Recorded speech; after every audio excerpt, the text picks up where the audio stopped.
Let's look at his integrity.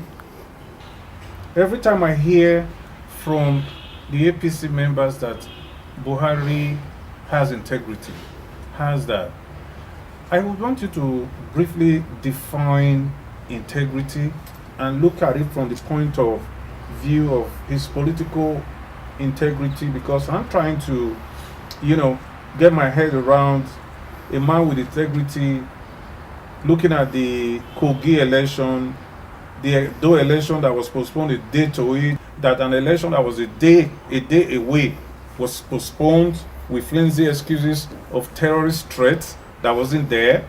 And then within that 2 weeks of postponement, the state commissioner of police was transferred 3 times. The Kogi election that, every kind of, dribbling was put in place just to ensure that they had their person there. His health problems that we've never been told what the problem is, but yet our money is being used for treatment. Then you look at the propaganda. A man with integrity. Should a man with integrity not just own up and say, you know what, guys, I'm tired. I wanted to do the best for you, but it is unfortunate that I am not strong enough. So when you look at, for people who do not understand the meaning of integrity, I'm saying, if you could do us a favor of just briefly defining it and relating it to the different happenings that does not actually point to the fact that our president is a man of integrity. Look, you don't even need to go that far. He personifies hypocrisy, deceit, and outright duplicity, right? You see, one of the things that it has been said, and of course it is true, that the highest form of corruption itself is nepotism. You are giving deliberately, consciously, right, perpetrating, favoritism, discrimination,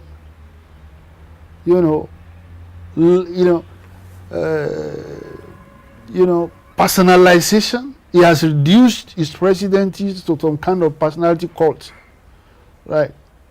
So you from the beginning you start questioning this kind of integrity. And look, he has a record which has been interpreted. Well, they said, look, it was Battlebird who said it, that, you see, unlucky is that country without a hero, but unhappy is the one that is in need of one. Nigeria needs a hero. So we are so desperate to identify one where no one exists, where none exists. That is the people who Nigeria, those who voted for him and supported him. They are engaged in self-delusion. They did not sufficiently subject his record in office, to scrutiny. Or they did and glossed over what was apparent to everybody. When he was military head of state, that so much noise is made about. Go and look at the records about how he was, the discrimination in who gets in his government.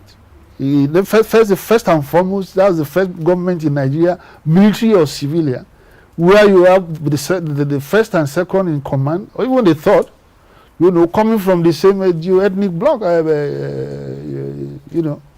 So this has been part of his record, right? But that is the era of military dictatorship. So we didn't have the opportunity of of the kind of transparency that democracy shows, imposed on the leadership. So we now have a situation in which you look at, I want to use the example, his own supporter, and I will enjoy you to go and read what the man has said, wrote, Solana Olume. He said, when the last IG,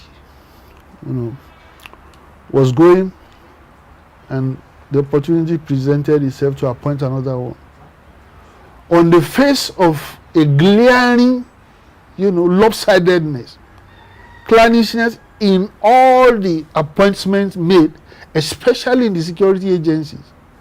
The man again went for someone who belongs, who shares the same, religious base to replace, and that has been the pattern of his government. Look at an NPC, right?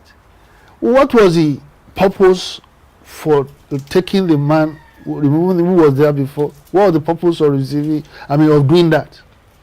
Of course, we knew that soon after, the man who is still the Minister of State for Petroleum, who was the GMN, wrote a letter that was made available to the public, in which allegations were made within months of the resumption of that leadership at NNPC about, the word irregular, abuse in the award of $25 billion contract and billions of within months of. So you now know the reason why that leadership was changed. The boy he remained the Minister of Petroleum, who was aware, to whom all these, decisions were taken for approval. Of course, you saw how he has treated, he said, the Secretary of Government under him, Babachi Lawa, with glaring evidence of corruption. As we speak up to today, there have been no EFCC investigation, whether to exonerate or whatever it is of him. The same with the minor and all. And then you have, as the chairman of your campaign, Oshiomole, that you are talking about, where a conscientious citizen of Edo State, Osadolo, catalogued meticulously how this man had brazenly, abused, and appropriated the resources of that state. Not only that, the man, Oshiomole himself, presented a physical evidence, a conspicuous physical evidence of a result of how he had misused his office, his house in his village. Right? That you don't need to be a quantity surveyor or anything like that to know that this, what we are looking at here, this unconscionable, hedonistic lifestyle, a monument to corruption. You have that evidence. And this is the man you have appointed, you supported to become the chairman of your campaign. And of course, you can see the conduct of the man since he became the chairman of the campaign. You saw how people who left PDP today, who were under EFCC investigation or whatever, were immediately given absolution the moment they defect to APC. And on, so you have so many evidences that, that you don't even need to look for you to, they are staring you right in the face. And so you said, the man who is at the center of it is a man of integrity. You show me your friends and I tell you who you are. And they will bring these things to the notice. And look, what is happening in Nigeria is, in some respects, stranger than fiction. That people have wondered over and over again. And again, the columnist wrote about it that Buhari is not the only problem. Those people, his supporters, and those who rationalize what is patently absurd, have become part of the problems of the country. It is not. It is beyond, in many respects, what we are, witnessing. And again, as I said, these are evidences here and there. Now, there are organizations, credible international organizations, whose precise responsibility is to give an unbiased, credible assessment of the performance of any government, and one after the other, not one, not two, not three, not four, not five, not six, came to the same conclusion. And so, where now is this myth of integrity? What kind of integrity are we talking about?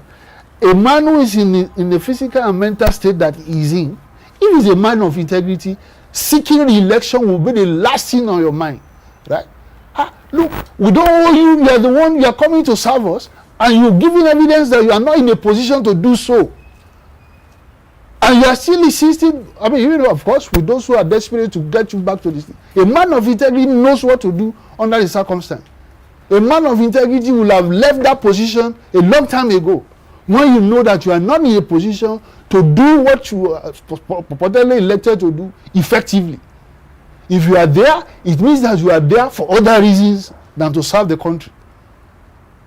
So this is not, you don't need to look far at the contraindications of what they say about him. It is right there for all of us to see.